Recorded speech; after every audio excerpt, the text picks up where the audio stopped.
చెప్తాను జై శ్రీరామ్ అని నేను చెప్తాను. శ్రీరాముడు ఎవడు? మర్యాద పురుషోత్తముడు. ప్రళయం దాకా తల్లిదండ్రులను ఏ విధంగా గౌరవించాలా, భార్యతో ఏ విధంగా ఇది చెయ్యాలా, అదేవిధంగా రామరాజ్యం అంటే రామరాజ్యంలో కుక్క కూడా ఆకలితో ఉండదు. రామరాజ్యంలో ఇళ్లకు తలుపులు వేయరు, మహిళలకు పూర్తి రక్షణ, తప్పు చేసేవాడే ఉండడు. దాన్ని రామరాజ్యం అంటారు. శ్రీరామచంద్రుడు కేవలం హిందువులకే కాదు, వాళ్ళ పేటెంట్ కాదు. శ్రీరామచంద్రుడు సృష్టిలో ఉన్న ప్రతి ఒక్కరికి ఆరాధించదగ్గ వ్యక్తి అతను. అదేవిధంగా ఎవరైతే మన పరమశివుడు దేవాది దేవుడు అంటారు, శివుడికి దేవాది దేవుడు అంటారు.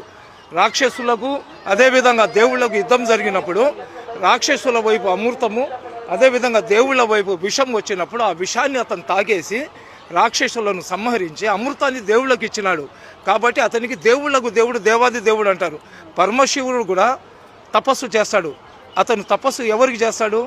ఏకేశ్వరుడికి చేస్తాడు. ఆ ఏకేశ్వరుడినే మనం అందరం వాళ్ళ బిడ్డలమే. మేము అల్లా అంటున్నాం, వాళ్ళు దేవుడు అంటున్నారు. శివుడికి భోలాశంకరుడు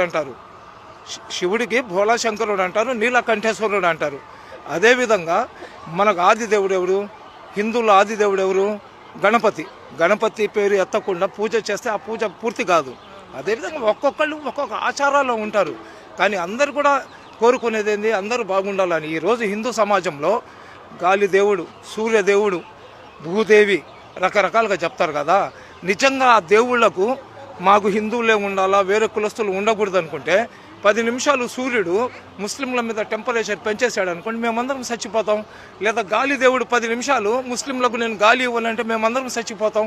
ఇవన్నీ ఏంటంటే పొట్టలు పెంచుకోవడానికి మా బోటి వాళ్ళు, సాధులు, సంతులు ఏంటంటే రెచ్చగొట్టారనుకోండి జనాలు డిస్టర్బ్ అవుతారని. అలాంటిది ఏమి ఉండదండి.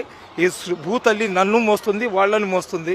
చచ్చిపోయిన తర్వాత ఈ మట్టిలో మమ్మల్ని అందరినీ కూడా కలుపుకుంటుంది. ఈ దేవుళ్ళకు లేని వివక్షత ప్రజలకు ఎందుకండి? దేవుళ్ళకు లేని వివక్షత ప్రజలకు ఎందుకు? చెప్పేవాళ్ళు చెప్తుంటారు, వచ్చేవాళ్ళు వస్తుంటారు. సరేనా?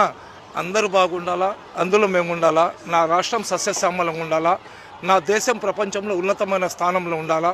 అది ఒక్కటి ప్రతి భారతీయుడు కానీ కోరుకుంటే భారతదేశంలో ఆకలి ఉండదు, భారతదేశంలో నిరుద్యోగులు ఉండరు, భారతదేశంలో కష్టాలు ఉండవు, భారతదేశంలో స్త్రీల గౌరవం ఉంటుంది. ఈరోజు